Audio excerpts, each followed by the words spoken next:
Meron palang babala, no? Minsan nagiging tayo, una nakita mo, may pinakita ang Lord, pero hindi mo naman sinalita kasi first time. Second time, may nakita ka na naman, medyo nag-aalala ka pa. Pero pagdating ng third time, iba na to. Lahat ng nakikita ko parang nagkakatotoo. Maganda sabihin ko na kay Pastor. Parang itukin mo. Nung unang pastor, hindi ko sinabi sa inyo, pero nangyari. Nung pangalawa, hindi ko rin sinabi sa inyo kasi baka ako lang yun. Hindi ko sinabi. Nangyari na po. Ito po pangatlo, ayaw ko na po mangyari, pastor. Kaya sinabi ko na po sa inyo. Amen. Minsan kasi pagkauna lang, baka may yun ang lagi mo lang iniisip, kaya nagkaganon. Kaya kailangan ay mamaya kapag sa akin po natin. Kaya tayo po ay nagbibigay ng babala. Ano po? Pero, huwag ka namang magbigay ng babala sa tamin. Alam mo, may sinasabi ang Lord sa akin patungkol sa iyo. Chismis na po yun. No, hindi po babala yan. And then, ano ang ginagawa ng mga watchmen? To protect. No? Kaya, ang protection po natin ay we go in prayer. Kaya, we defend and pray. Ano po? Pag may nagsabi sa inyo, ganito, baka man hindi ganun ang iniisip, sister, mali ka lang bone. Yeah. Dapat tayo, hindi tayo nag-create ng mga punos, bubong, nagpapasimula tayo. Kaya, ang watchman, ay lagi yung sabi nga po natin ay lagi yung may kinalalagyan, sapagkat tayo po ay mapanalagin. Kaya ang sabi po doon, huwag nating maliitin na tayo po ay watchman.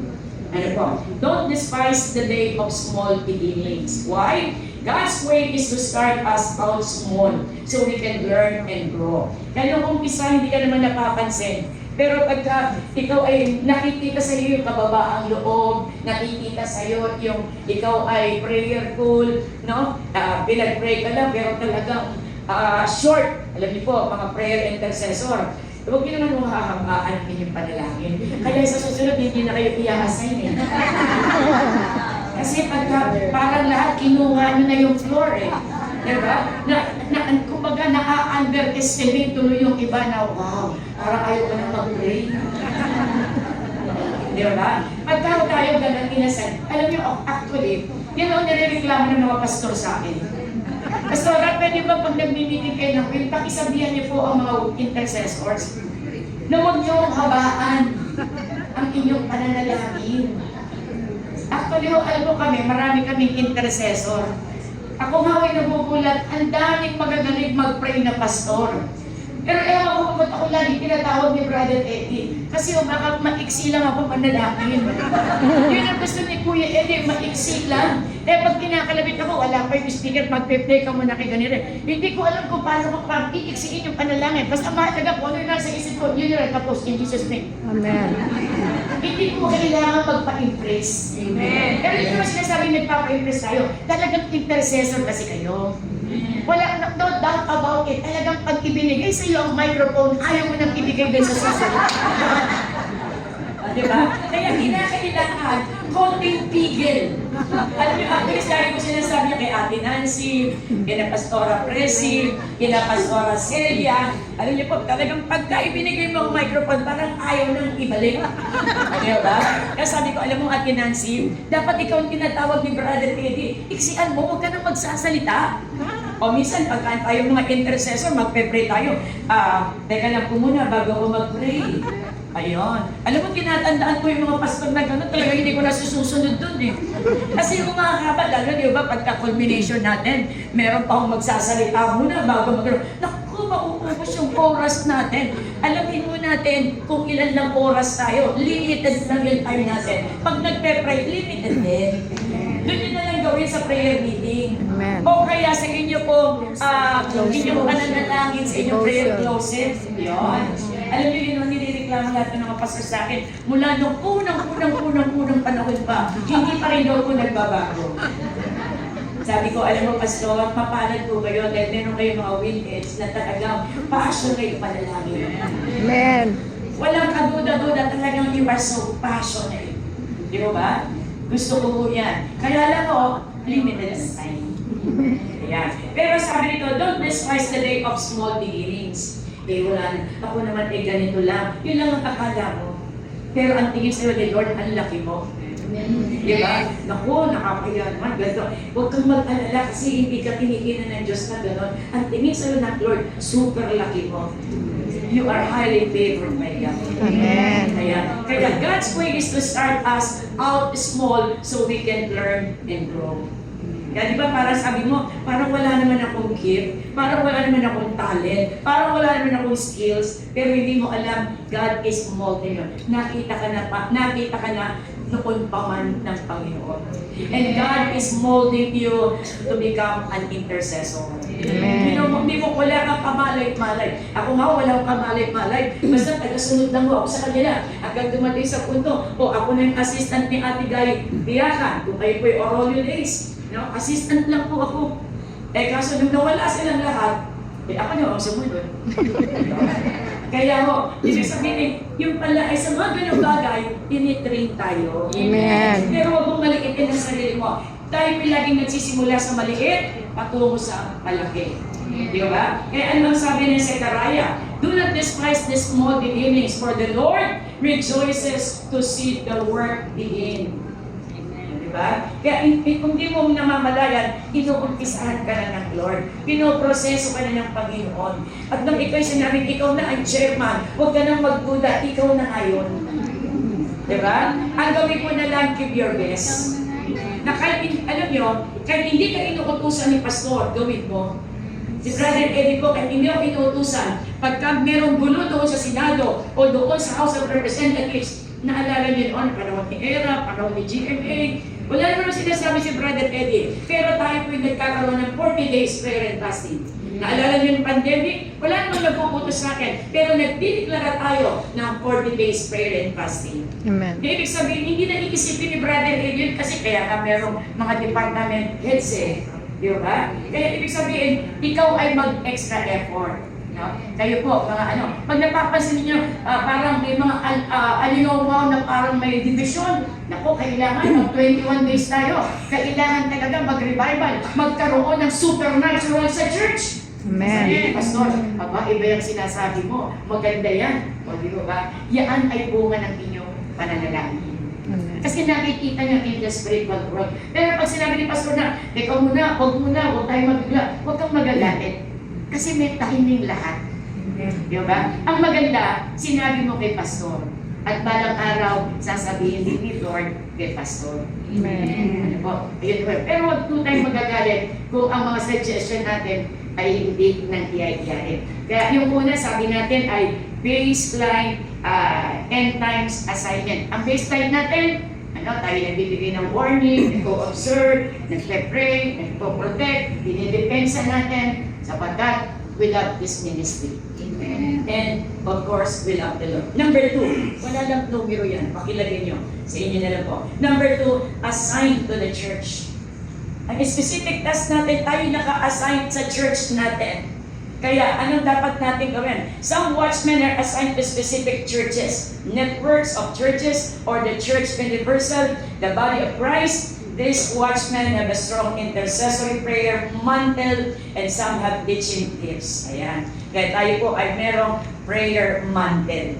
Kaya, anointed ka. No? Huwag mo sasabihin na, kasi ganito, hindi ka dyan mapupunta kung hindi ka nakitaan ng Panginoon. Hindi mo kinakailangang maging magaling. Bakit? Magaling na ang nasa sa iyo. Amen. Ano ito? Amen. Alam mo na. Hindi tayo ang magaling. Yung nasa sa atin ang magaling. Amen. Ayun yun. Yun ang dapat natin makita. Yung nasa sa iyo, ang ang magaling. Sino ba yung nasa atin? Jesus. Si Lord. Amen. The Holy Spirit. Amen. He will teach you, He will guide you, He will instruct you, He will do everything for you. Saan ka pa? Amen. Kaya tayo po ay naka-assign sa mga churches natin. At dapat laging iyan ang ating inudulog, pinagpe-pray natin ang pagkakaisa ng CMT, ang pagkakaisa ng workers and leaders, iwan po iyan na makita natin. Specifically, we are intercessors for our own church. Amen. Local church ang tawag po doon. Sumunod, sabi mo doon, we are assigned to people groups. Pwede naman pong, katulad ng IFP, isang grupong malaki yun. Pero tayo talaga, hindi tayo para dito. Kasi ang grupo naman natin ay buong WIL, buong kabuuan ng JIL WIL, group of people. Kaya tayo ngayon, ipag-pray din natin ang mga winheads natin. Mamaya, i-divide ko kayo according to division. No? Baka hindi po ninyo alam. Ang atin po ngayong NCR ay divided into 4. The North, East, West, and South. Para kayo maguluhan, news. N is North, E is East, ang ano po, IW is West, and S is South. Yun ang division ng NCR. Mamaya i-divide natin kayo at kukuha tayo ng leader kung sino po ang magiging leader natin para tayo po ay talagang nagkakaisa sa panalangin as a group. Kaya may assignment tayo. Ano po? Pagdating ng August, ang naka-assign ho sa mga mananalangin ay yung mga taga-North. Pagdating ng September, ang naka-assign naman po ay mga taga-East. Para sa ganun ay hindi lang iisa po yung nag-lead sa atin. Pero talagang may worship leader po ba dito? Talagang CEO, ayun. Siguro minsan, ano ka? Division. Antipolo, pinadagdag po natin yan, ano? Ang Antipolo kasi ay yan po ay south na po sila ngayon. Eslo. Yan po. Okay? And then, sabi natin, assign to people groups. No. Ibig sabihin po ay mga grupo. Some end times, watchmen are called to watch, warn, pray over certain people groups. Ayan. A people group is a large group of people that may reside in many nations. Katulad ng mga Hudyo, no? O katulad din po ng yung mga ibang natin, yung ibang grupo natin, like halimbawa, yung mga lefties, o yan, maaaring yun ang inilalagay sa puso ng Lord sa puso mo na pray for the lefties, group of people, na talagang merong inilalagay na burden ang Lord sa iyo, doon tulad ng mga LGBTQ, no? Mga grupong yun. Pwede tayo ay naka-assign sa mga certain groups na yun para lagi nating idulog, no, sa ating Panginoon. Ikaw ang nagbabantay doon. Ikaw ang watchman para doon. Amen. Sumunod po. Ano po, minamadali ko lang. Assign to geographies. Ano po yan? Some assignments are based on geopolitical lines. The politics focus on political power linked to geographical space. Ano po? Pang-ilan na po yan? Pangatlo. Ilan na? Hindi kasama yung Baptist Paisa. Baseline, ano po? Ilan na yan? Ilagyan mo nga ng numero yan. O pang-apat, assign. Ayan po. This is a high level. Sabi ko ito. Yan. This is a high-level watchman assignment. Ezekiel's calls was to the house of Israel. Diba? Sabi niya, Ezekiel 3:17, Son of man, actually si Ezekiel ay hindi mo siya watchman. Siya po ay dating bago mangyari yung captivity ng mga Hudyo going to Babylon, siya po ay candidate bilang priest. Priest po siya. Kaya lang, nagkaroon na ng invasion ang Babylon, kaya dinala sila, ang kinukuha kasi ng Babylon, yung may silbi. Yung mga walang silbi, iniiwan niya na. Of course, hindi lang sa kanyang view, Babylon, yung mga may silbi. Pero sa Diyos, ang Diyos ang pumipili kung sino ang dadalhin sa Babylon. Amen. Diba? Kasi Jeremiah 24, yung naiwan sa Israel, sila po ay talagang mamamatay silang lahat. Why? Kasi talagang matigas ang ulo nila. Kaya sila iniwan doon, sila ay tinatawag na bad figs sa Jeremiah 24. Diba? Yung good figs, dinala sa Babylon sa pagkakagala sa plan for them. Amen. Meron po line ng Messiah.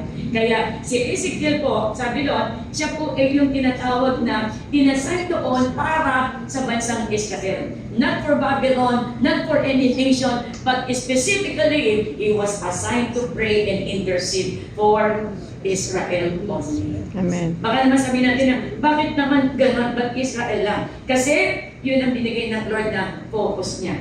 No? Kaya ito sabi, geographies. Ano po? Meron certain na lugar na ibinigay ang Diyos na tayo po ay naka-assign doon. Maaaring hindi para sa atin o sa ibang lugar, pero at least alam po natin. Si Ezekiel was to the house of Israel. Son of man, I have made you a watchman for the people of Israel. Bakit sinabi ni Lord yan kay Ezekiel? Kasi dati priest siya. Hindi siya watchman, priest siya. Siya po ay nag-training na lamang para maging priest na. Kumbaga ay, nag-JC na siya. Kaya lang, ayun, nagkaroon ng gera. Yan yan. Kaya si Ezekiel po ay, makikita natin, siya ay watchman ng Israel. Can you imagine, doon sa book of Ezekiel 38, 39, that is the Gog and Magog, yan ay mangyayari before or after the rapture. Mangyayari yan. Ipinakita kay Ezekiel. Bakit? Kasi intercessor siya sa Israel. Diba? Kaya ang God, kapag ikaw ay pinili doon, hindi niya ililihim ang mga bagay patungkol doon. Kaya hanggang doon sa katuluduluhan, kahit wala na si Ezekiel, still nababasa natin, ipinakita niya yung mangyayari in the future. Amen. Even kay Daniel din po, di ba? Daniel chapter 10, ipinakita din. Pero ang sabi ni Daniel, Panginoon, ano na ang mangyayari sa hinaharap ng aking mga kababayan? Ano sabi? Kinoport siya ni Lord. Huwag kang mag-alala, Daniel, sapagkat, sabi ng Lord, magkakaroon ng kaligtasan ang bansang Israel. Kaya may tinatawag na 7 taong kapigatian sapagkat God is going to deal with the people of Israel, with the Hebrews. Kaya po ang 7 taong kapigatian, hindi para sa atin yan. Hindi yan para sa church age. Yan po ay para sa mga Hudyo. At ang church age, ang plano ng Panginoon, sila ay i-rapture. Kaya, kalooban ng Lord, lahat ng tao ay maligtas sa ating panahon. Amen. Kasi sabi natin, ano yung topic natin na nakaraan? Agreeing, prayer agreement, in the plans of God, in the plan of God. Kaya dapat nakiki-agree tayo. Kaya hindi tayo magiging effective in prayer kung hindi natin alam yung hinaharap. Amen. Kaya diba, pag nagpe-pray ka na, Lord, ang bansang Israel, ano ang mandatos natin? Pray for the peace of Israel. Pray for the salvation of Israel. Amen. Hindi mo talaga mapipigilan na ang Israel ay talagang gegerain. Kasi yun nga nakasulat. Amen. Pero let's pray na, Lord, bigyan mo pa rin ng kapayapaan ng bansang Israel. Amen. Magkakaroon naman ng kapayapaan, gera. Tayo naman may problema, pero may kapayapaan naman. Amen. Diba? Amen. Why? We keep on trusting God. Amen. Diyos nagtitiwala. Kaya, sabi ko doon, next. Assign to, nakuha niyo na po ba yung assign sa tinatawag natin geographies? Amen. Sabi doon, ay kahit po sa mga politika. Di ba? Yan po, meron din po yan sa mga politics na sinasabi. Na sinasabi, watchman, sa mga politics, mamaya, ito ang karugtungan niyan, territories. Yan, tinatawag na territorial warfare. Territorial warfare is spiritual warfare against demons over cities, regions, or nations. Territorial warfare deals with the principalities in the second heaven that are opposing the plans and purposes of God in the earth. Ayan, ay tinatawag na first heaven, second heaven, and third heaven. Amen. Ano ko yan? Ang first heaven, ito ko yan, yung mga air, yan, mga space. Yan o ay first heaven. Yung second heaven, kaya pala nakakapamasyal pa si Satanas kasi talagang doon ang teritoryo nila sa second heaven.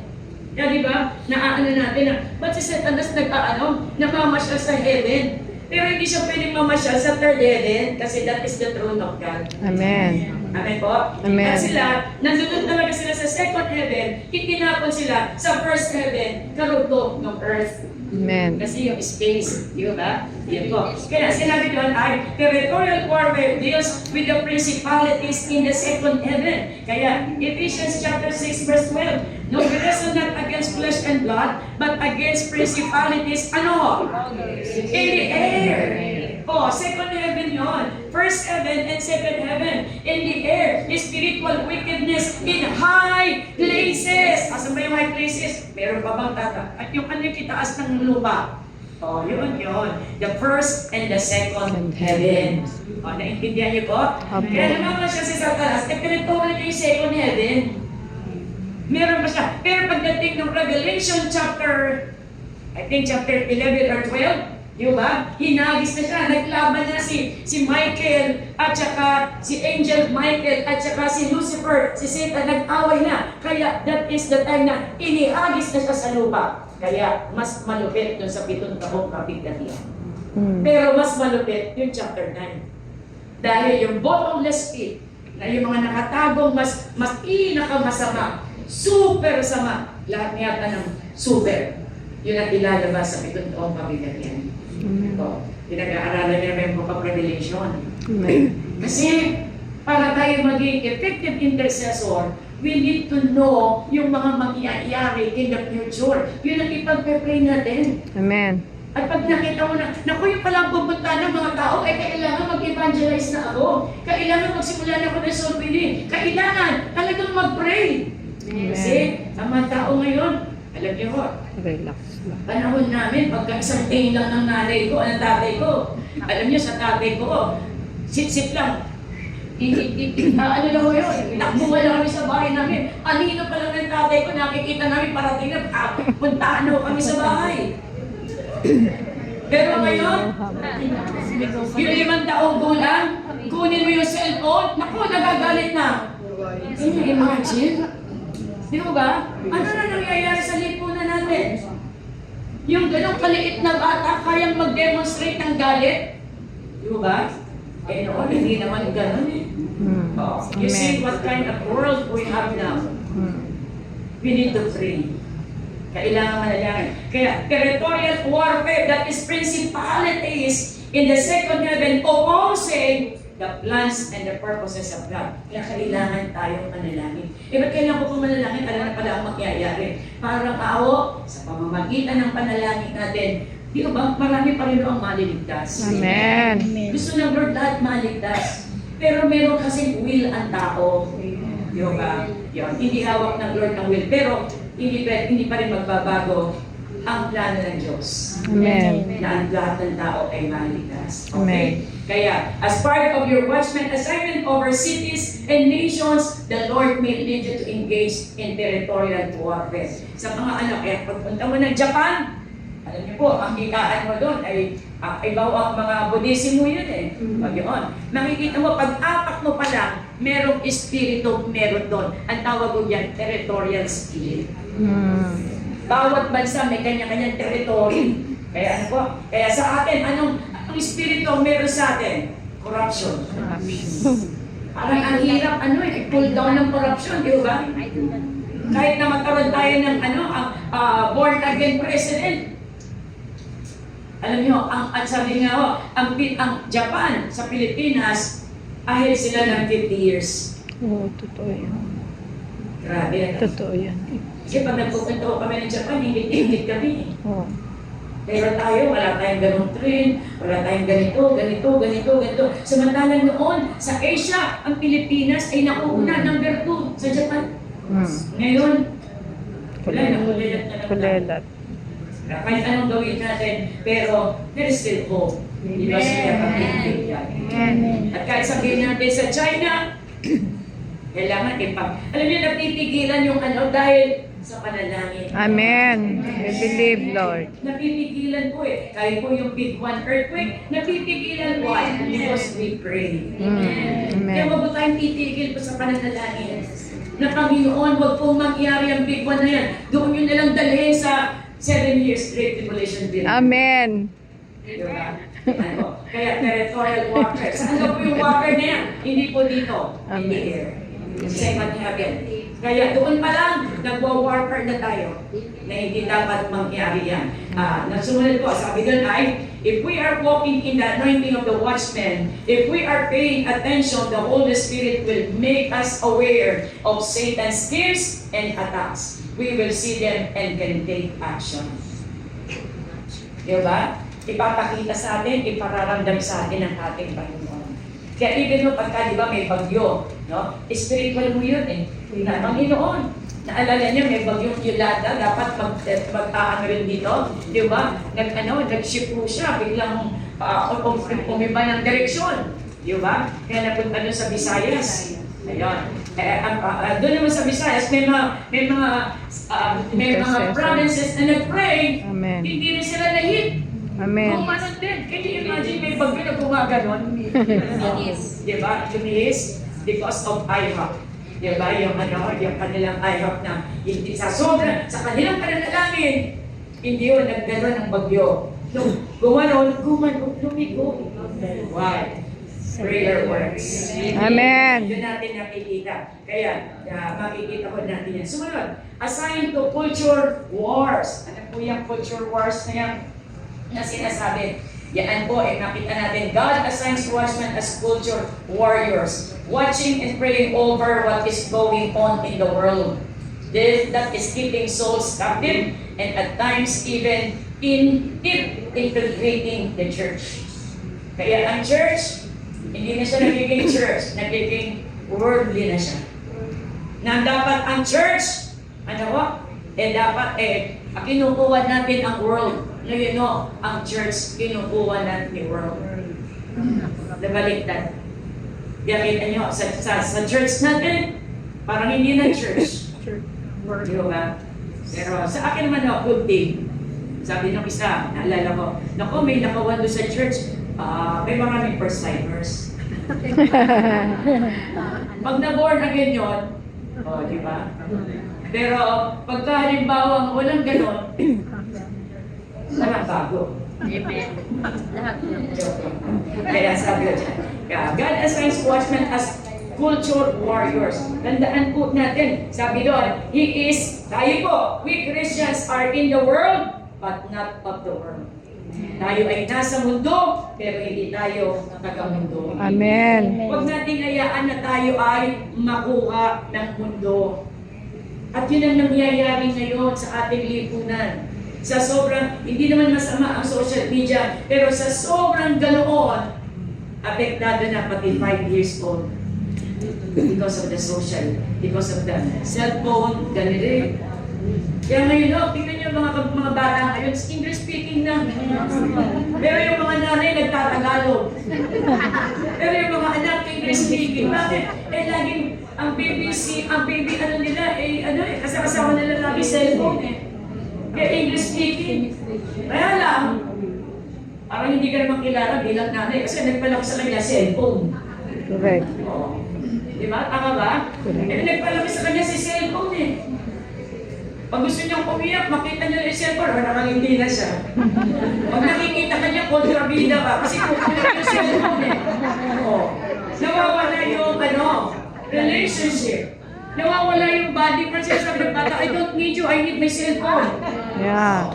Kasi, Really. hindi natin naturuan. Amen. Di ba? Culture. Kaya magkakaroon ka ng culture shock.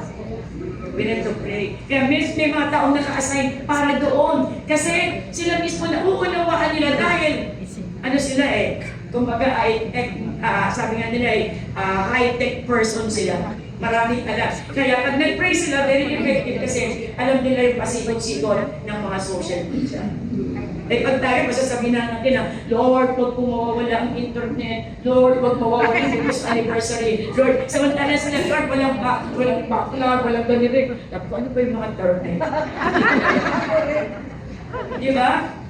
Mas specific sila kasi alam nila yun. Yun.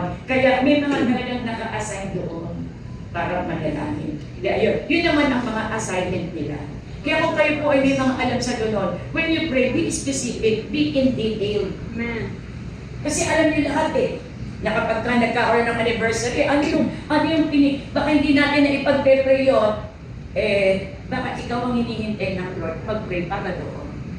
Di ba? Kaya ang sabi ng Matthew 24:27-39, as it was in the days of Noah, so it will be at the coming of the Son of Man. For in the days before the flood, people were eating and drinking, marrying and giving in marriage, up to the day Noah entered the ark. Kaya kita mo, may baha na, may ano na, wala pa rin pagbabago. And they knew nothing about what would happen until the flood came and took them all away. This is how it will be at the coming of the Son of Man.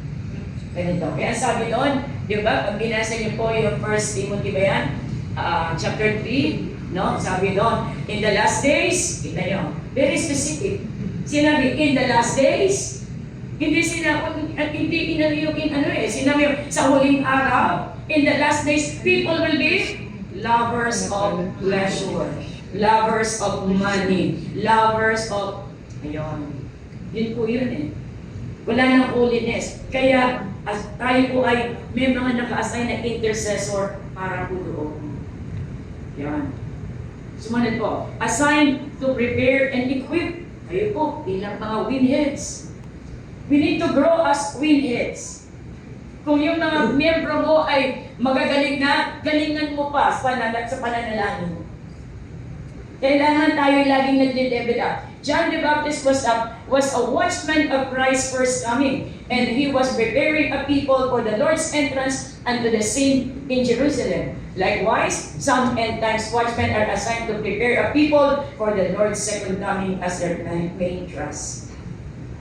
Tayo po. Si John the Baptist, he was assigned na i-prepare the way of the coming Messiah.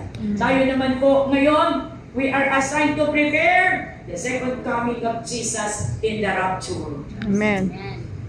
Eh paano kung hindi mo alam kung ano yung mga second coming na yan? Ano ba yung mga rapture na yan? You can never be effective if you do not know kung ano yung mga mangyayari sa hinaharap. Amen. Kaya po, dapat maunawaan po natin. At alam niyo ba na lahat ng mangyayari in the future is in detail in Book of Revelation. Amen. Naalala niyo po, may tinuro po ako noon sa prayer revival meeting. Balik-balikan niyo po yan. Maganda po, maunawaan natin. Yan po, the whole eschatology is in the Book of Revelation. Amen. Doon na po yun eh. Kaya kailangan mapag-aralan natin ito, maunawaan natin upang sa ganun, sa pananalangin natin, mas nagiging effective tayo. Kaya katulad ni John the Baptist, ano po, binibigyan niyo ng babala, repent and be baptized. Yan. Repent for the kingdom of heaven is at hand. Next slide. Diba? Lagi sinasabi ni John the Baptist, repent for the kingdom of God is at hand. Tayo din naman po, repent for the second coming of Jesus, the rapture is at hand. Kaya po dapat ang lagi natin panarangin. Tingnan niyo po, may mga mananampalataya, pag sinabi natin na, Lord, dumating ka na, uy, wag muna. Kontra nila yung Biblia eh. Di ba sabi ng Revelation 22, pray! Manalangin tayo na dumating agad si Jesus. Amen. Bakit ayaw natin dumating, hindi pa tayo handa. Hindi pa born again si mami, si daddy, si kuya, si ate, si hipag, si bayaw. Kaya kailangan po, sabi doon, we are assigned to prepare and equip. Tayo po ay naka-assign. Assignment po natin yan eh. Pag sinabing assignment, ano ginagawa sa assignment? Pag hindi mo ginawa, di ba? Pagka mga teacher, pag hindi mo ginawa, lagot ka kay teacher. Pag-iripayin ka din sa kanton o ganun din po kay Lord. All of us ay merong assignment kay Lord. Amen. At ang tanong, are we doing our assignment? Amen. Kailangan gawin po natin pag-aralan ng salita ng Diyos. Kasi i-equip natin yung mga taong nasa atin. Para lalo silang manalangin at manalangin at manalangin. Tulad ng ginagawa natin ngayon. Kaya sarap natin magpahinga sa bahay. Sino rin yung pag-araw ng Lunes ng ating WILH meeting? Ito na naman, pupunta na naman pag-araw. Meron bang ganon? Wala po. Gawa ko sa pagka Excited. Excited kami natin. Excited. Kasi Amen. tinuturuan tayo. Amen. At yun din po yung ituturo natin. No? Amen. Nabasa ko, nagbigay ang PowerPoint, pag-aaralan mo ngayon yan. At yung, hindi lang yung PowerPoint, tingnan mo yan kay Google, tingnan mo yan kay YouTube, kung anong tinuturo dyan. Magkaroon ka ng extra effort and Amen. you learn more. Amen. Hindi yung eto na lang, o okay na to. Kahit di ko naintindihan, okay na rin yan. Kawawa naman yung mga taong nasa natin. Amen. Hayaan din natin sila maging excited pag tinuturo mo yan. Amen. Di ba ba? Yun po. Kaya, sabi doon, assigned to prepare, tayo, ang assignment natin, ihanda natin yung mga intercessors natin. Ihanda natin yung church natin na talagang pag ang Diyos ay gumalaw at kumilos, mahihit makakasama sa move ng God yung church natin. Amen. Abay, malingit tayo kung doon sa kabilang kalye na ating JIL din. Eh, grabe ang paggalaw. Tapos sa atin walang paggalaw. Para namang hindi tama yun. Pare-paro tayong JIL eh. Dapat pare-pareho ang galaw. Amen. Alam niyo, pag tayo, sabi ko nga, when you move, God will move. When you act, God will act. When you believe, God will give you miracles. Amen. Kapag hindi ka gumagalaw, eh, baka tayo yung naghihintay para si Juan Taman. Talagang tapat na tapat eh humangin, di gumano. Hindi rin nakuha. Juan Taman eh. Tayo intercessors, we initiate. Amen. Di ba? Kahit walang instruction, we initiate. Why? Because we love the ministry, we love the Lord. Amen. Alam nyo, ang dapat mauna sa atin, we need to be lovers of God. Amen. Yung mahal na mahal na mahal na mahal natin si Lord. Yun ang dapat na unang makita ang qualification sa atin. We do everything because we love the Lord. Amen. Not for anything. Amen. Only one thing, we love the Lord. Amen. Mahal na mahal namin ang Lord. Alam niyo, pagka mahal na mahal natin ang Lord, we can do everything. Amen. Self-denial, we can do it. Why? Kasi umihiran, mahal ko si Lord. Kaya sinasabing, ano yung last month na natin din? A call to imitate Christ. Imitate Christ. Paano may imitate si Christ kung wala ka ng love for God? You Yes. cannot. Amen. Pero kapag kita mo, yung taong mahal na mahal mo, dahil lagi mong kasama, lagi mong kamukha, kakawig, kahit magsalita. Di ba kita nyo sa JIL, puro lahat Brother Eddie. May mga body of Christ niya, pagka po nagmi-meeting o pumunta ng mga eskwela, ng mga theological school, pagka nagsalita na, para kayo si Brother Eddie lahat. Mga babae, mga lalaki, parang Brother Eddie kayo lahat. Naalala ko si Pastora Cory, sabi niya, na-assign siya mag-pray. Eh, mahina na akong mag-pray yun. Pero sabi nung teacher nila, ang lakas pa ng manala, ang lakas pa ng prayer mo. Mahina pa ko yun. Pag narinig nila yung mga nakalulo ng microphone. Alam niyo, ako hindi lang microphone ang nalulun ko. Makikita niyo ba yan? Speaker ko ang nalulun ko. Sabi ng asawa ko, love, nagturo ka na naman sa daily devotion, galit ka na naman. Nagsimula ako ng daan-daan, pero pagdating doon sa dulo, galit pa rin. Ano ba yan? Passionate ka. Amen. Amen.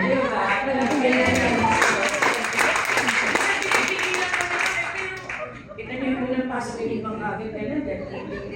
Okay. Kaya we are assigned to equip. Amen. Turuan natin sila. Ng pananalangin. Huwag naman yung, hindi to may panalangin mo. Pag nagtitrain ko kayo, walang hindi tama, lahat tama. Amen. Kasi pag sabi mo, mali yung prayer mo, bukas hindi na tama. Hindi na siya warrior. Alam mo, kung gusto mong i-review, ipakita mo. O sasabihin mo, tayo mga intercessors, magka tayo mahahaba, simulan mong iksihan. Para gayahin kanila. Amen po? Amen. Para lahat ng susunod na henerasyon ng intercessors sa church nyo, hindi na makakaroon na tayo. Kasi yun naiinit. Alam nyo, natutuwa ako sa JIL Fairview. Naalala ko dati, regional pa, no? Kami yung ay, Region 2A. Kami po ay Area 7, Area 8, 9, 10. Area 8, 9, 10. Nagpe-pray ho kami. Alam mo, natutuwa ako. Pagka yung Area 10 at Area 10 at Area 9, ahaba mag-pray. Pero pagdating sa area 8, alam niyo, tinuturuan sila ng pastor, haba ng prayer nyo, iksian nyo pa yan. At yung sila sanay kay Pastor Ronnie. Talagang pag nag-pray sila, may iksi, pero malaman. Kaya sabi ko, uy, naalala mo yun, Sister Dins, yung 24 hours prayer natin? Hindi sila nagkulang ng oras, eksakto lang. Alam nila yung oras nila eh. Yun. Kaya kayo, as intercessor, kayo ang magsimula. Alam niyo, isa yung mga tinitrain natin, mga ano yun eh, mga, sabi nga, mahirap, kumbaga ay, balat sibuyas. Parang konting ano mo lang, naku, hindi, nilipat niya, doon nilang ako sa Asher Ministry. Palagay ko kaya ganun, hindi intercessor yun eh. Kasi ang intercessor, kahit na binabato, intercessor pa rin. Diba? No retreat, no surrender. Palaban lagi ang intercessor. Sabi mo, palaban ka ba? Palaban ka ba? Palaban ka Diba? Ako, lagi ako napagsasabihan, pero okay lang yun. Mas gusto ko yun. Kaysa naman nagpapatuloy akong mali. O, diba? Matuwa kayo pag may nagre-reduce sa inyo. Amen. Ibig sabihin nun, mahal kayo nun. Amen. Huwag niyong i-misinterpret. Okay, assigned to evangelistic efforts. So, alam niyo kami, ano namin, ibabalik namin yung teach one, bring one, disciple one. Yan. Tayo ba nag-evangelize? Amen. Yeah, sabi na, as the final great harvest and revival approaches, diba, naalala niyo yung mga unang seminar natin? Ano yung pinakaunang mga prayer items natin? Sabi natin, harvest. Ang end-time revival in the last days are great harvest. Yun nasa Bible yun eh. Dapat naka-align tayo dun. Lord, we declare harvest in our church. Sabi, harvest, at nakikita mo, kami parang bakanting kukuan sa silya namin. Kaya sasabihin mo, tayo mga intercessors, lahat mag-pray tayo, umiyak tayo. Nakita mo sa susundalin ko, bakante na naman, ay kailangan maglumpasay tayo. Ganon. Dapat passionate talaga. Ipakita natin kay Lord. Amen? Amen. Tulungan natin yung pastor natin, nawawalan na ng buhok. Tamang problema dahil pag imbis na dumadami, pupunti. Oo. Ay baka yung mga intercessors ay tulog. Sabihin natin, hoy, gising! Hoy, gising! Yan. God will call more times and watchmen to watch and pray for that hour. They understand the end is growing near and feel a critical need to pray for the lost to come the saving grace of Christ. Kaya, nais ng Panginoon, kapag nagpe-pray tayo, nararamdaman ng mga tao, na-passionate tayo ng Lord. Diba, si John Knox, give me Scotland or I die. Kasi ayaw siyang mag-crusade doon eh. Sabi niya, Panginoon, hindi pwede. Kung hindi ako matutuloy mag-crusade doon, mamatay na lang ako. Sabi ni John Knox, give me Scotland or I die. Walang nagawa si Lord. Nag-crusade siya. Kaya sa panalangin yan eh.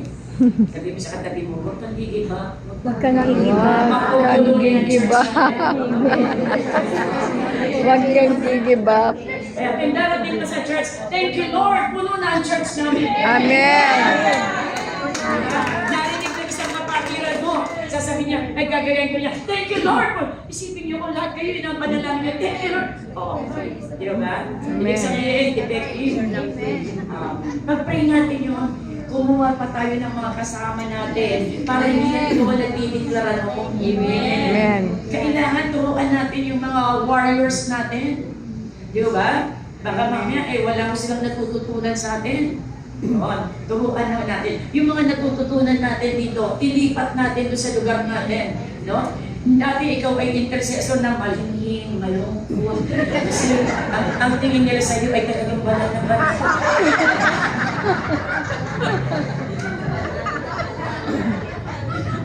Hindi mo gano'n. Ako, makulit akong tao eh. Amen po? Ang kailangan po ay nakikita nila sa atin na happy tayo. Kahit may problema, happy po rin. Hindi tayo maliit ng kaya sapagkat the joy of the Lord is our strength. Amen. Sabi mo sa katabi mo, huwag kang may stress. Huwag kang may stress. No worries. Alam mo, yan ang pinagmumulan ng sakit. Amen. Kaya huwag kayong mali-stress. Huwag ka may stress. Kaya nga ako nasa church. It's a choice Kasi to be masaya ako nasa church. joyful. Oh, piliin niyo yun. Oo nga, pag nagpe-pray tayo, nakakulot ang noo. Pero dapat pagkatapos mag-pray, nakangiti na pati yung noo. Amen po? Amen. Masaya, di ba? Amen. Masarap kayo ang nasa ministry ng pananalangin. Amen. Akala lang nila, sabi niya kasi ang ministry ng prayer, boring eh. Hindi nakakala mo. Amen. Enjoy kaya kami. Amen. Di ba ba? So, lalo po tayong lumalago. Alam niyo, the more na tayo po ginagawa natin ang ating katungkulan, the more na tayo po ay nire-relax din. Amen. Yung parang lalong, ayun pong taong laging masayahin, na we welcome yung supernatural things. Amen. Amen. Kasi buhay yung pananampalataya mo eh, nabubuhay eh, di ba? Amen. Yung, gagawin kaya ni Lord. Pananalig mo lang eh. Enjoy kasi sa puso. Lord, in Jesus' name, amen.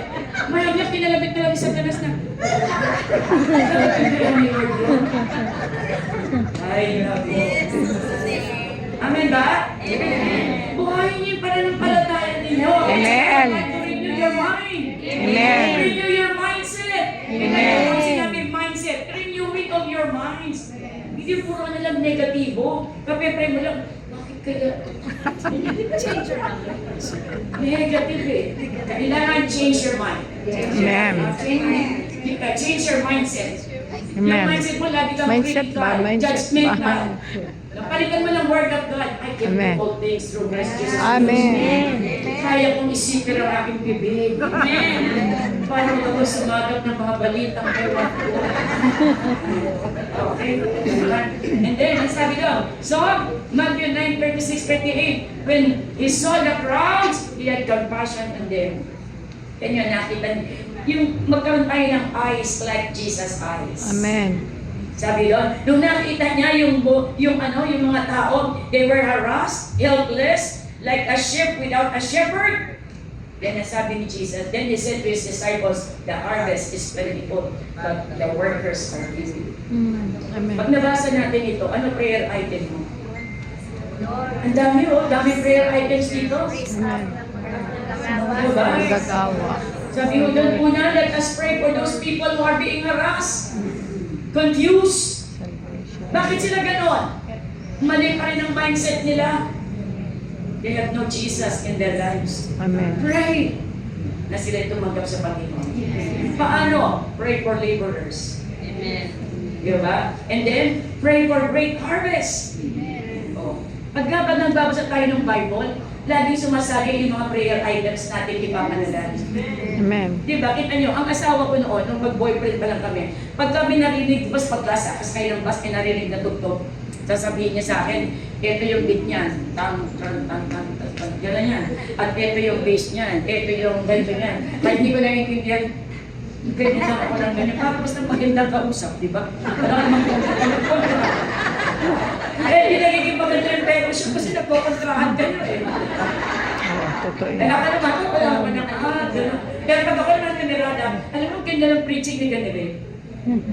Yung kanyang sinabi Ganire, kasi siya musician, ako preacher. Di ba? Hindi ganun din, pag ikaw ay intercessor, ay ito yung dapat kong ipanalangin. Di ba? Ang lagi mo nakikita prayer requests. Ang lagi mo nakikita prayer items. Bakit? Amen. Intercessor ka eh. Amen. Kapag may nagbabasa ka ng dyaryo, ako, ganyan pala yung nangyari sa katanduanes, kaya itigil ka agad na, Lord, i-expose mo yung mga nangyayari dito sa katanduanes in Jesus' name. Amen. Diba? Intercessor ka kasi. Pero pag tayo nagbasa na yung intercessor, grabe naman talaga yan. Talagang mga Judas Barabasques kasi. Pero pag intercessor ka, iba yung ano mo eh. Diba? Kasi ang puso mo, manalangin. Amen. Pero pagka mga chismoso, ganito naman yan. Iba rin yun. Huwag na yun. Kaya, sabi doon, the end times watchman assigned to evangelistic efforts understands well that the harvest is ripe and ready. Ramdam natin yun eh. Bakit? Nakikita natin. People are being harassed, helpless, hopeless. At alam natin ang susi, the love of Jesus. Amen. Na Lord, ibaba mo nga ang presensya mo para magkaroon ng kaligtasan sa lugar na ito. Alam mo, kahit magaling na preacher, wala naman ang presence ng Lord. Wala din. Amen. Ibaba niyo po yung presensya niyo sa lugar na ito, Panginoon. Pagharian niyo po ang lugar na ito. Putulin niyo po yung mga ganun. Yun. Diba? Talagang typical intercessor. Kaya, yun po yung sinasabi natin, understand, understanding your assignment in the end times. Part 2 na tayo, yung 7 na po. Yan, doon na tayo sa 7. Tatapos natin yan, ha? Yan. Madali lang po ito, alam din na ito eh. Wala, nagbabago na naman. Your end times assignment. Subukan ko yan, ha? Si Jay ayaw. Yan, sorry na. O, yun. Wakas. Natakot. Ito mo, presensya pa lang yan. Takot na. Okay. Discerning your end times assignment. O, ito na. I-discern mo na yung end times assignment mo. Sabi natin, introduction. Kilala niyo ba si Anna, the prophetess? A widow lived in a consecrated life in the temple of God to serve her God and committed to pray without ceasing to watch for the first coming of Christ. Siya po ay nasa templo lamang. Bata pa lang po siya ay nabalo na. Hindi na nag-asawa si Anna at pagkatapos na siya po ay she was assigned sa Babylon na magbantay sa first coming of Jesus. Kaya ang kanyang panalangin ay ang pagdating ng Messiah. Kaya kita niyo po, ang pagdating ng Messiah, may naka-assign na mga prayer warriors. At kung sino rin ang maghanda, iba din si John the Baptist. Meron din po dyan sa Bible, si Simon din naman po yun. Ganon din po, naka-assign para sa paghahanda sa first coming ni Jesus. Kaya can you imagine, tayo pong lahat as watchmen, we are all assigned to prepare for the second coming of Christ. Amen. Sa panahon po natin eh. Ito yung panahon natin. Kaya nga, yung mga Old Testament characters, New Testament characters, naiinggit sila sa atin sapagkat makikita natin yung second coming of Christ. At ang inatasang maganda noon, walang iba kundi ikaw at ako. Amen. Alam niyo, ngayon ko lang mo na-realize, pinag-aaralan namin ito. Kaya pala noong paman, itinuturo na sa akin ng Lord, pag-aralan mo ang second coming, pag-aralan mo ang eschatology. 1980s pa lang po, pinag-aaralan ko na yung eschatology, Book of Revelation, tinuturo ko na yan. Kahit sa maliit na komunidad, tinuturo ko na yan. Bakit? Kasi ako pala ay magiging intercessor. Yun mo pala yun. Amen po? Amen. Yan yung pagmamahal ko sa inyo. Kahit may pigsa ako, nagtuturo pa rin ako. Pizza Minuto ko pero. Amen po. Kaya si Anna, ang sabi mo doon, si Anna the prophetess, siya po ay watchman for the first coming of Christ. She spent long hours of intercession. Tana ikaw. Ilang oras? Wala pa. Kung pag-usapan ng oras, minuto. Diba? She spent long hours of intercession and lived a fasted life. Lord, nainggit na naman kami. Sana kami ganun, sana all. Dapat yan ang ginagamitan natin ng sana all eh. Diba? Nakita ko, nagpunta ng Japan, sana all. Mali, dapat pag nakita natin yung commitment ng isang tao, sana lahat yun. Sana ako din, Lord. Lord, create more Annas in our generation, in our days, in our times. Dito mo si Anna, she spent long hours of intercession, lived a fasted life as her commitment to her calling as watchman assignment for the first coming of Christ. At hindi ko naiiba yung panahon natin. Tayo naman po ngayon. It's our turn. It's our time. How much time do we spend in prayers and intercession? This is no joke. We are in a serious battle. People are perishing. Ang dami ho. Naalala ko natin, minsan, yung mga namamatay, di ba? Bulko-bulko. Wow. Anna and the priest Simeon, whom Anna served, were blessed to see the birth of the Messiah, and was satisfied in her heart to see Jesus in his human form and to behold the beauty of her God. Kaya nung bumisita na sa templo, yung si Mary, Joseph, and Jesus, alam niyo na, kung pagka humiwalay na si Jesus, nakita niya si Anna, sabi niya, masaya na po ako mamamatay, wala na akong kabili. Sabi niya, masaya na akong mamamatay, nakita ko na ang Messiah. Ang buhay niya pala, ang span ng kanyang life, pag nakita niya na ang Messiah, yun na yung time, mamamatay na siya. Amen po? Kaya siya po she was assigned to be intercessor for the first coming of Christ. Kaya tayo po, maging seryoso tayo. Amen. Challenge sa atin. Paano natin tinatanggap yung posisyon ito, yung responsibilidad na ito, yung task na ito. We were all mandated as intercessor for the second coming of Christ. Amen. Walang pagkakaiba si Anna ay kay Simeon at kay John the Baptist. Understanding our assignment. Sabi doon, just as John the Baptist and Anna the prophetess understand their assignment, the first coming of Christ, we need to understand our assignment or discern our assignment as second coming assignment. Are you ready, church? Amen. Amen. Kaya kailangan pag-aral tayo. Ano ba yung mga second coming na yan? I need to know para tayo mag-itipid. The unfolding of the end times events leads up to the return of our bridegroom, king, and judge. Di ba si Jesus? The bridegroom, the king, and the judge. Kailangan sabi po doon ay talagang talagang ipapakita na sa atin. Kaya kailangan tayo po'y maunawaan natin ito. Number 1, ways to determine our divine assignment. Alam niyo na po yan. Your assignment comes with a word. Revelation chapter 2 and 3, ang lagi sinasabi, hear what the Spirit is saying. Sabi na, a word spoken by the still small voice of God. He may speak to you in general terms or with great detail about your end times watch and assignment. He can also speak to you through the prophetic words of others. He can speak to you through your signs and wonders. And He can speak to you through dreams, vision, and trances. Yan di ba, naranasan niya ni Paul. Naranasan din niya ni Peter. Na siya pinapupunta doon kay Cornelius, di ba? May pinakita na nawala siya doon sa kanyang lugar at may pinakita ang Lord sa kanya. Nasa bubong siya, biglang merong nasa kumot na mga hayop na at sabi ng Lord, kainin mo yan. Lord, hindi mo kumakain ng marumi. Yung pala, may share siya. Kaya po, your assignment comes with a word. Meron kang maririnig. O kaya naman po ay meron magsasabi sa iyo. Yun po yun. Naalala ko pa po si Gary Greenwald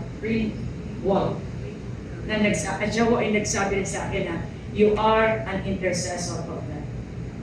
Ang sarap po napakinggan na pino-confirm ng man of God.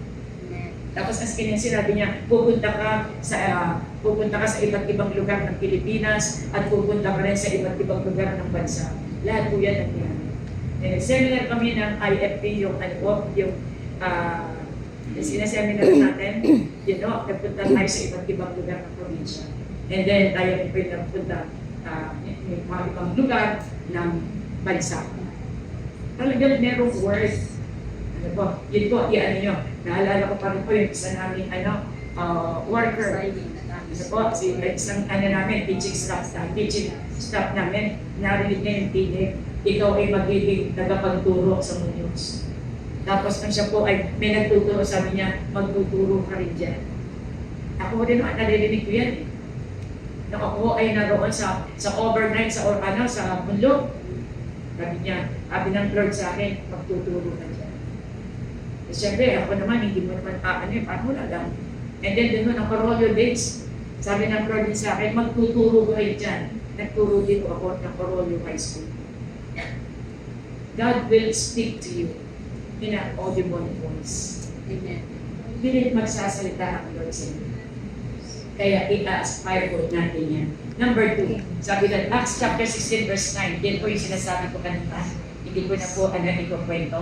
Yun po yung vision kay Paul and then yung vision kay Peter. Number 2, your assignment comes with confirmation. Ay magpo-confirm ng mga tao. No? Sasabihin mo, nakadasan niya, alam mo talagang intercessor ka. May magsasabi sa inyo doon.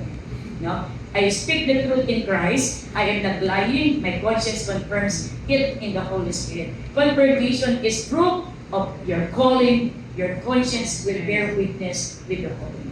Kaya may magpo-confirm. Yan po yung mga, ibig sabihin ng confirm, may mga pruweba. Ano po? And then even sa iyo mismo. Sa iyo mismo mag-i-speak. Hindi ko pwedeng hindi mag-speak sa iyo ang Lord kasi ikaw yung gagamitin ng Panginoon. Di ba? Kailangan mag-speak sa iyo ang Panginoon. Sumunod po. Number 3, your assignment comes with a holy passion. Yung sinabi ng Lord kay Isaiah, whom shall I send? Sino ang aking ipadadala? Ang sabi ni Isaiah, here am I, Lord, send you. So passionate. Tayo rin po. Passion is more than fleeting fancy. It's a strong desire combined with enthusiasm that moves you to action. Fleeting fancy meaning to say, hindi lang yung panandalian. Talagang passionate ka. Naalala ko si Jeremiah, sabi niya, ayoko nang magsalita, ayoko nang sabihin ito. Pero sabi niya, but I cannot contain the word of God in my heart. I have to speak. Sabi ni Jeremiah. Ayoko nang magsalita dahil alam ko mami-misinterpret niyo ako eh. Kasi di ba, the weeping prophet, wala naniniwala sa kanya.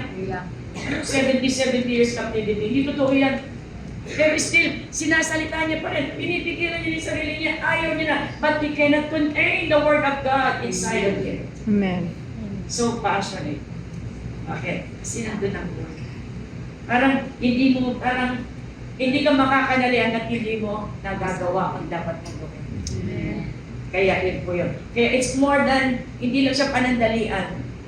It's really a passion. And then, 4, assignment comes with a prayer burden. Ezekiel 22:13. When God calls an end times watchman, a prayer burden comes with a call. Yan. Kapag ka mayroong burden sa puso mo, may tawag ang Diyos. May pinagagawa ang Diyos sa atin. Sabi na, it's not enough to watch, the watchman is compelled to pray. Kaya meron kami inaano mo sa puso mo kasi yun yung sinasabi ni Lord sa iyo. Di ba? Ako sa akin, mula nung nagkaroon ng pandemic, ang binigay na word sa akin, Joel 2:28. In the last days, I will pour out my spirit upon all flesh. Kaya every time na nagpe-pray ako, yun ang aking sinasabi ko. Tingnan niyo si Brother Eddie. All of your days, lagi ang kanya salvation. Di ba? Pero ngayon, ano may lagi ni Kuya Ed? Jesus is coming. Jesus is coming. Rapture is at hand. Yun ang message ng Lord. Yun ang lagi niyang tinuturo. Diba? Yun ang ibinigay na burden sa kanya ng Lord. Kaya sa atin, ako sa akin, yun Joel 2:28. Yun ang lagi ko pinag-pray. Lord, pour out your spirit upon all flesh. Upon all the workers, leaders, men, women, young adult, young people. That's the prophecy na magyayari in the last days. Kaya pag tinawag tayo ng Lord, hindi mo yan mawawala hanggang hindi mo ipinapanalangin sa Diyos. Kailangan ay, kumbaga, ikaw, di ba, pagka tayo masama ang Lord, kailangan makikopen ko sa iyo. Dahil kung hindi, mag-i-stay ang burden. Pero pagka sinabi ko na sa iyo, ay salamat, may kasama na ako. Diba? May karami ka na kasi may nasabi mo na eh. Ngayon, pag di ka tumugon, problema ko yun. Ako kasi nasabi ko na. Diba? Number 5, sabi dan, your assignment comes with an anointing. Diba sabi ng Lord? Kapag binigyan kita ng assignment, I will equip you, I will teach you. Ang Diyos mismo mag-i-equip, He will empower us. Kaya huwag kang matakot, huwag kang mag-alala. Yun po, sapagkat Acts 10:38, O God, anointed Jesus of Nazareth. Si Jesus nga, kita nyo ha? In-anoint, bakit? May pinagagawa ang Diyos eh. Pag may pinapagawa ang Diyos, siya yung mag-aano. Kasama niya tayo. Where God appoints you, He anoints you. God anointed Jesus with the Holy Ghost and with the power to do works, heal the people, the devil afflicted. Kasama po lagi sa calling yun. Ia-anoint tayo. Amen. At saka ito, ano lang ho, parang bonus. Diba? Sabi ng Isaiah 10:27, anointing breaks the yoke of the enemy. Anointing breaks the yoke of the enemy. But, okay, kasunod. Praise brings the anointing and the presence of God. Ang anointing, sabi ko doon ay, ano yan? Sinisira niya ang gawa ng kaaway. Anointing. Pero, ang pinagagalingan ng anointing at ng presensya ng Diyos, ang pagpupuri. Amen. Diba? Kaya kung gusto mo ng anointing and presence of God, start praising God. Renew your mind. Renew your thinking. Huwag kang maging negative. Make a realization God is living inside of me. The God, the creator of the heaven and the earth is now living inside of me. Amazing. Amen. Bakit? Ibig sabihin, I can do more. Unless na tayo magkaroon ng realization, God is living inside of me. The Spirit of God is living inside of me. Kaya sabi ng Bible, I am more than conqueror through Christ Jesus who loves me because Jesus is with me. Amen. Ito ang kulang sa mga anak ng Diyos. We need to realize the truth, the fact that God is living inside of us. Amen. And ibig sabihin, we can do more. Panampalatayanan po natin. Amen po. Ako, super mahihayin po talaga. Kung ayaw yung maniwala, talagang yun ang totoo. Sumunod po. Your assignment comes with grace. Huwag yung kalilimutan, hindi ikaw ang magaling. Lahat ng bagay, mayamang biyaya ng Diyos. Kaya, sabi, ang assignment natin, hindi naman tinignan ng Diyos na qualified ka eh. No one is qualified. Hindi tayo qualified, but God empowers us. No one is qualified, but God anointed us. No one is qualified, but God will lead us, teach us, kung ano yung kailangan natin. Kaya ba't mo nagawa yan? Hindi dahil magaling ka. Dahil sa biyaya. Sana yun po lagi natin pakita. Walang magaling kundi si Jesus na nasa atin. Amen. Kaya ka magaling dahil nasa atin si Jesus. Amen. Kaya nga sabi ko sa inyo, huwag kayong matakot kasi hindi mo kailangan maging magaling. Kasi nasabi natin lagi, I'm not qualified. Hindi naman hinahanap ng Lord yung qualification point. Kasi alam ni Lord, no one is qualified. Yun po ang katotohanan. No one is qualified. But God qualifies us. Amen. Sarap na, no? Pero, in-qualify tayo. Bakit? It's all by the grace of God. Amen. Huwag tatandaan natin.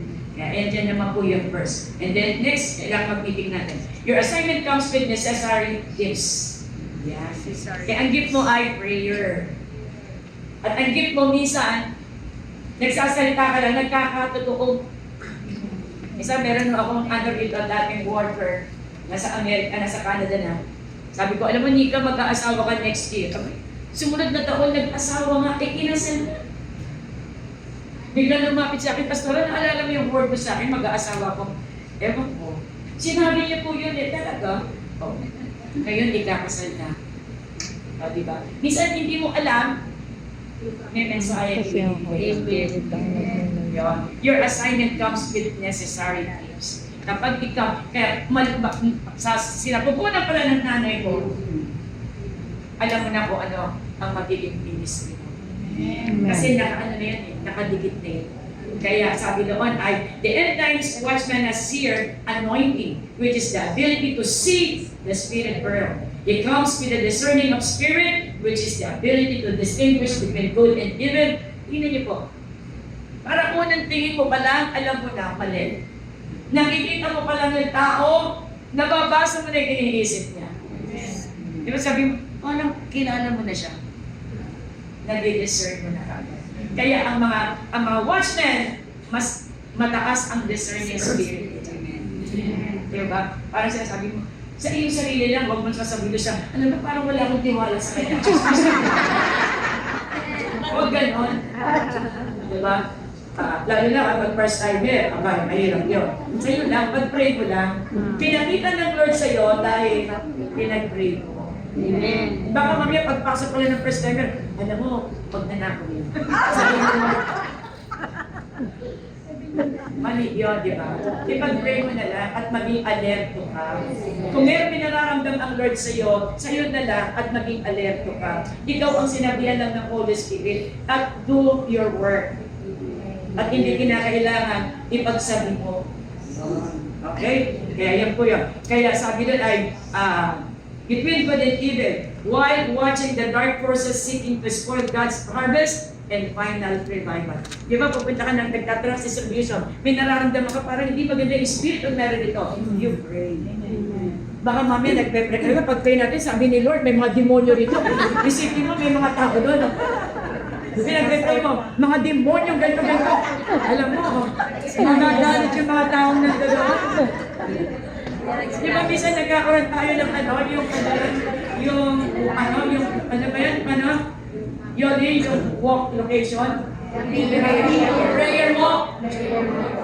Di ba, nagpa-prayer walk kayo and then, in Jesus' name, in Jesus' name, in Jesus' name. Grabe naman siya.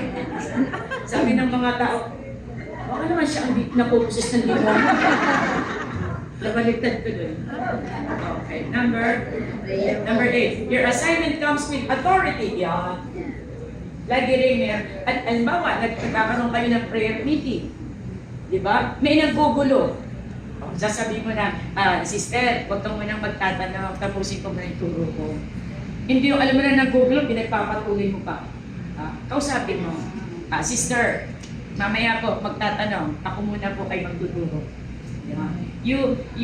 Ini-insist mo yung authority. Yan. Hindi po pwede po na tayo po ay magwawalang ito. Diba kahit minsan nagtuturo ka, may nagpo-possess. Diba sinasabi mo, in Jesus' name, stop. Yan. You insist your authority. Diba? Minsan meron pinadadala ang juggler. Naalala ko kapag nagpapalibis kami sa tataran, minsan may nagpapato, minsan may alam niya, pinagpe-pray lang po namin. Tumitigil. Kasi you come with authority. As your assignment comes with authority. The end-time watchman carries authority to watch, pray, bind, loose, war, and more. Authority is the power to act on God's word. And may sinasabi ng word of God. When God speaks, we are authorized. We are authorized to move. Jesus authorized us, and our authority lies in the name of Jesus. Kapag sinabi ni Pastor na, sinabi mo, Pastor, ganito. Kaya palagay ko, wag mo na. Paano mo i-insist yun? You pray. Hindi ka pwede, Pastor, sinabi ni Lord ganito. Inaaway mo na si Pastor. Sabi ni Pastor, i-insist ko Kaya kailangan, i-insist ko, Pastor, hindi po pwede. Kailangan ganito, yun ang sinabi ng Lord sa akin. Hindi po ganun ang sinasabi kong pag-i-insist baka misinterpret niya ako. Pagka ganon, ayaw ni Pastor, wag po tayo, let us submit ourselves to the pastor. Sila po yung tinawag, hindi tayo. We will support the pastor. Ang gagawin mo ay mag-pray. Huwag mo naman sasabihin sa mga intercessor, halika mag-pray tayo si pastor kontrabida. Maganda. Para ka nang nag-rebelde rin sa salita mo pa lang, maganda. Sa'yo na lamang. Okay na sabihin mo na, halika pag-pray natin yung ganitong bagay. Pag-pray lang. Pero yung prayer mo naman na, Lord, samahan mo si pastor, naguguluhan. Hindi niya alam kung ano kanyang ginagawa. Huwag mong ganon. Diba? Kung magpe-pray ka doon, sa sarili mo na lang, sa prayer closet mo. Pero wag dapat naririnig ng mga tao. You are bringing, nagdadala ka ng confusion sa tao. Your assignment comes with an outpouring of end times revelation. Yeah. Ibig sabihin, lalo mong itinaumanawaan yung pangalawang pagbabalik ng Panginoon.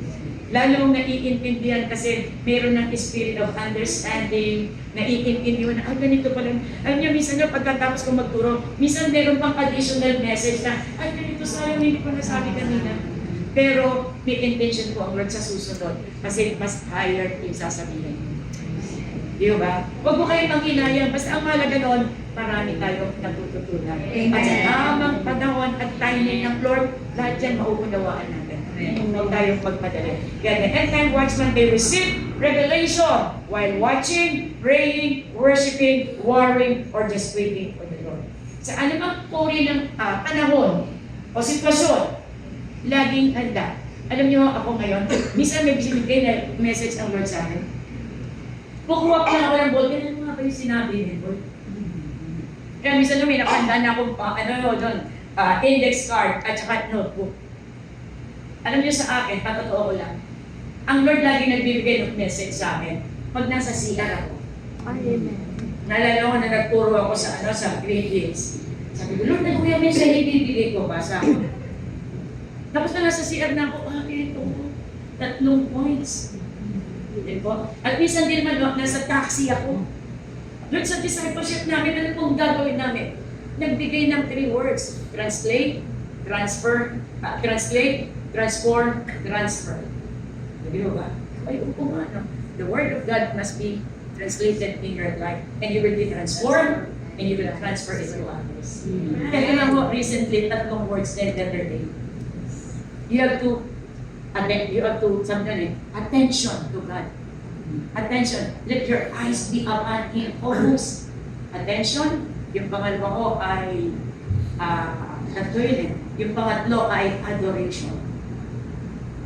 Tatlong letter A ko. Kaya nga sabi ko, minsan kailangan talaga sinusulat ko eh. Kasi huwag nalilimutan natin. Be ready to hear the voice of God. Amen. Dahil, minsan nga po, for the glory of God, nakikita. Kilala niyo si Pastora Ao. Pagka kami, minsan, nasa isang table, sasabihin niya sa akin, Pastora, anong message ang ipinarating ko sa iyo ni Lord? I-re-record niya pa ko yun. Ito. Kaya, napakaganda na meron tayo, sabi niya, outpouring of end times revelation. Noon, hinahanap ko yung mag-iyon, pero ito yung panahon, God speaks. God speaks. O, isa pa ho, nag-mention niya sa kanya. Alam niyo ba, sa book of Genesis, ang ginawa ng Lord, God speaks. God spoke the word. Let there be, let there be, let there be, let there be. Kasi sa langit, tinig lang ng Diyos ang naririnig. At yung bagay na hinawakan ni Lord during the creation, yung tao, gumawa siya ng creative. And then the rest is He spoke the word. Ang gusto ng Lord, makinig ka lang. Sa lahat ng sasabihin ng Lord. At ang dapat mong gawin, obey the word of God. What will be our response to the message of God? You obey. And that is the heart ng Bible. Be obedient to God. Number 10, which is your assignment. Your assignment comes with a fruit that remains. Laging may bunga, hindi pa pwedeng walang bunga. Sapagkat God has called us and God has chosen us to bear fruit, and that fruit should remain. Kinakailangan nag-remain yung mga bagay nyo. Kaya yan po yung sinasabi natin. Ways to determine our divine assignment. Amen? Kaya pwede nyo pong ituro yan sa inyong mga intercessors. Now, gusto ko mag-groupings kayo. Dito ko ang mga taga-peace. Nakikita ko na rin yung peace. Dito ko ang mga is there. Dito ang doon naman po sa kabila ang south. Pwede ba dito ang south, east, north, west. Dito po ang west. Kasi marami ang north at saka marami ang north at east. Dito ang east, dito ang north, west, south. Okay? Hindi nyo alam? Ay, naku. Pagalitan kayo mga pastor. Ang ano po, ang east, yan po ay Quezon City, yan po ay Pasig, yan po ay Mandaluyong, San Juan, Marikina, yan po ang east. Ang north, Kamanaba. North, Kamanaba, Caloocan. East tayo. Ang ano po, west tayo. Manila po. May daluyong ano pa. Ang south, doon na po yan. Ang south po, Taguig. Ang south po, Quezon City. Muntinlupa. Meron na po. Parañaque, City, Pasig, Mandaluyong. Sonape, Antipolo. Antipolo. Caloocan. ang Antipolo, lagay natin sa south. Caloocan. Rizal po. Taytay, dito po sa south. South po, dito ang east. Caloocan. Ang east ay Quezon City, Marikina, Marikina. Mandaluyong, San Juan, Pasig. Pasig. Okay, dito naman po east, Kamanapan, napakadali. Dito ay west. Okay? Quezon City. Okay, north. Pakicheck nyo, panalig yung pangalan nyo. Kung wala, pakilagay po ninyo, tapos nilagay niyo po anong church. Church.